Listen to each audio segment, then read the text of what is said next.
हमारी आज की कहानी एक गरीब परिवार से शुरू होती है। इस परिवार में एक माँ और उसकी 2 जवान बेटियां थीं। इनके पास एक छोटा सा घर और एक पुरानी सी गाड़ी थी। आज पूरा परिवार तैयार होकर कहीं जा रहा था। माँ का नाम वीना था, जो दिखने में काफी खूबसूरत थी। उसकी छोटी बेटी का नाम पॉली और बड़ी बेटी का नाम सोफी था। आज सोफी की शादी होने जा रही थी और पूरा परिवार वहीं जा रहा था। थोड़ी देर बाद पूरा परिवार चर्च में पहुंच गया था और अब वो टोपी वाले के पास खड़े बातें कर रहे थे। इसी बीच सोफी को अपना होने वाला पति दिखता है, जिसके बाद वो उसके पास चली जाती है। वीना और पॉली अभी भी टोपी वाले के पास ही खड़ी थीं। इस टोपी वाले का नाम जॉर्ज था और वो वीना का प्रेमी था। जल्दी ही सभी लोग चर्च में आकर प्रार्थना करने लगते हैं। वीना अपनी दोनों बेटियों के साथ खड़ी थी। वैसे सोफी अपनी मर्जी से शादी कर रही थी। उसने जिस गरीब लड़के को चुना था वो वीना को बिल्कुल भी पसंद नहीं था। वीना सोफी की शादी किसी अमीर लड़के से करवाना चाहती थी ताकि उसकी जिंदगी अच्छी कट सके। प्रार्थना के बाद चर्च का पादरी लड़का लड़की को अपने पास बुलाता है। इसके बाद वो इन दोनों के परिवारों को भी बुलाता है। वीना की नजर जैसे ही लड़के के गरीब बाप पर पड़ती है तो उसका दिमाग घूम जाता है। वो गुस्से में आकर उसकी गरीबी का मजाक उड़ाती है। इसके बाद वो उस पर हमला भी करती है और लड़कियों को लेकर बाहर चली आती है। वीना ने यहाँ से भागने का फैसला कर लिया था और वो जॉर्ज के साथ उसकी गाड़ी में बैठकर यहाँ से भाग जाती है।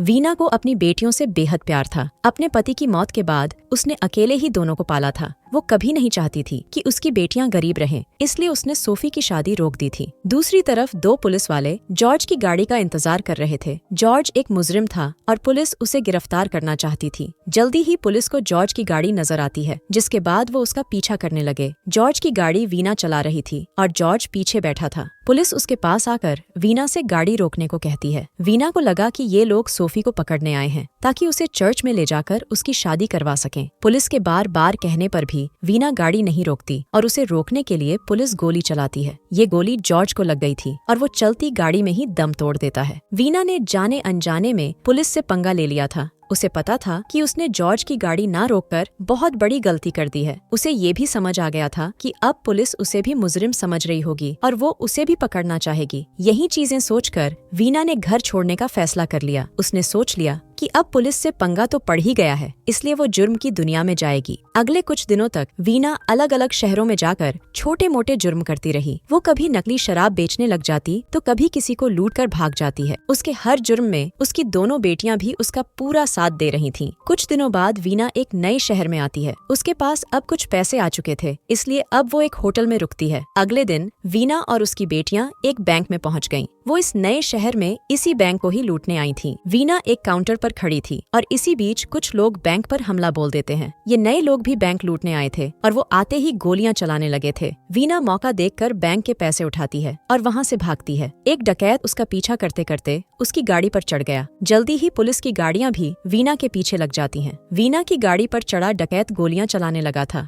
ताकि पुलिस उन्हें पकड़ ना सके। पुलिस उन्हें रोकने की बहुत कोशिश करती है, लेकिन सफल नहीं हो पाती। थोड़ी देर बाद सभी लोग एक वीरान सी जगह पहुंच गए। वीना की गाड़ी में जो डकैत चढ़ा था उसका नाम ब्रेन था। वो वीना की खूबसूरती और उसकी दलेरी देखकर काफी हैरान था। उधर बैंक वाले पुलिस को वीना का हुलिया बता रहे थे। सभी को लग रहा था कि पूरी योजना वीना की थी और उसी के आदमियों ने गोलियां चलाई थीं। दूसरी तरफ ब्रेन अभी भी वीना के साथ था और उसके साथ खाना खा रहा था। वो वीना को बताता है कि मैं छोटे मोटे जुर्म करता हूँ और तुम्हारी दलेरी देखकर तुम्हारे साथ काम करना चाहता हूँ। वीना को भी उसकी बात पसंद आ गई, जिसके बाद वो उसे अपनी टीम में जोड़ लेती है। वीना इस वक्त शहर से दूर एक छोटे से घर में रहने लगी थी। अगले दिन वीना और उसकी पूरी टीम घोड़ों की रेस देखने आती है। वीना यहाँ बैंक का पैसा लगाकर ज्यादा अमीर होना चाहती थी। इसी जगह पर उसकी मुलाकात लेसनर नाम के आदमी से होती है। दोनों आज पहली बार मिले थे और पहली बार में ही दोनों ने एक दूसरे को पसंद कर लिया था। वैसे लेसनर भी मुजरिम था। वो घोड़ों की रेस में धोखाधड़ी करता था। वीना को रेस के बारे में ज्यादा नहीं पता था। लेसनर उसकी मदद करता है और धोखेबाजी कर वीना को रेस जिता देता है। वीना को लेसनर भी पसंद था और वो उसके काम से भी खुश हो गई थी। अब उसने लेसनर को भी अपनी टीम में जोड़ लिया था, जिसके बाद ये लोग लूटपाट करने लगते हैं।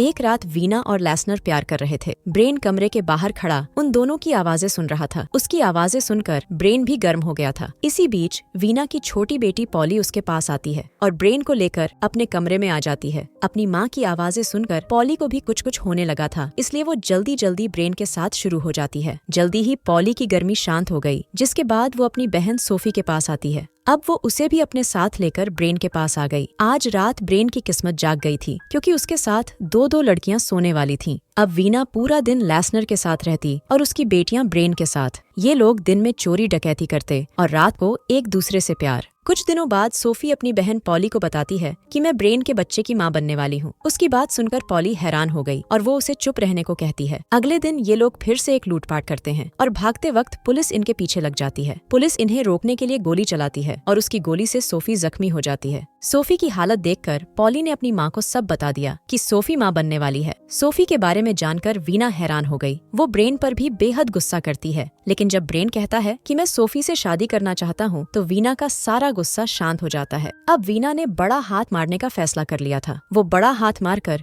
जुर्म की दुनिया छोड़ना चाहती थी। कुछ दिनों बाद वीना ने बड़े जुर्म पर काम शुरू कर दिया। वो इस वक्त गोल्फ क्लब में थी और उसकी नजरें जैस्मिन नाम की लड़की पर थीं। जैस्मिन शहर के अमीर कारोबारी की बेटी थी। वीना ने उसे अगवा करने का मन बना रखा था और मौका मिलते ही वो उसे उठा लेती है। वो जैस्मिन को लेकर एक बड़े से घर में आती है। ये घर शहर से दूर था और वीना जैस्मिन को यहीं रखने वाली थी। जैस्मिन को एक कमरे में लाकर उसके हाथ पैर बांध दिए जाते हैं। रात होते होते पूरे शहर को पता चल गया कि अमीर कारोबारी की बेटी का अपहरण हो चुका है। अगले दिन लेसनर रेडियो सुन रहा था और रेडियो में बताया जाता है पुलिस को छानबीन के दौरान पता चल गया है कि कारोबारी की बेटी को वीना और उसकी टीम ने उठाया है। वीना पर पहले से ही कई केस चल रहे हैं, लेकिन वो हर बार पुलिस से बच जाती है, जिस कारण पुलिस ने फैसला किया है कि उन्हें यहाँ भी वीना और उसकी टीम दिखेगी वो उन्हें वहीं मार देंगे। रेडियो पर खबर सुनकर लेसनर डर गया। वो जल्दी जल्दी वीना को रोकता है जो फिरौती का फोन करने जा रही थी। वो उसे सब बताता है कि पुलिस हमें मारना चाहती है, लेकिन वीना उसकी बात नहीं सुनती और उसे भी शांत रहने को कहती है। वीना के जाने के बाद लेसनर ब्रेन के पास आता है। वो उसे भी समझाता है कि हम मरने वाले हैं, मगर ब्रेन उसका मजाक उड़ाता है। अब लेसनर ने घर से भागने का मन बना लिया था क्योंकि वो पुलिस के हाथों नहीं मरना चाहता था। दूसरी तरफ वीना ने फिरौती का फोन कर दिया था, जबकि उधर लेसनर घर छोड़कर भाग जाता है। रात होते होते वो घर से काफी दूर आ गया था, लेकिन गलती से पुलिस से ही लिफ्ट मांग लेता है और वहीं पकड़ा जाता है। अगले दिन एक छोटा सा आदमी फिरौती की रकम लेकर वीना के पास आ गया। वो जैसे ही पैसे रखता है तभी वहाँ पुलिस की कई गाड़ियाँ भी आ जाती हैं। पुलिस की मदद लेसनर ने की थी। देखते ही देखते दोनों तरफ से गोलियां चलने लगी। वीना और उसकी टीम लगातार गोलियां चला रही थी, जिस कारण कई पुलिस वाले मर चुके थे। जल्दी ही वीना की गोलियां भी खत्म होने लगी। वो जैस्मिन को ढाल बनाकर पुलिस के सामने आती है। लेसनर को पुलिस के साथ देखकर ब्रेन समझ गया कि साला वो ही पुलिस को लेकर आया है। वो गुस्से में आकर उस पर गोलियां चलाता है। ब्रेन की इस हरकत के कारण फिर से गोलियां चलने लगी।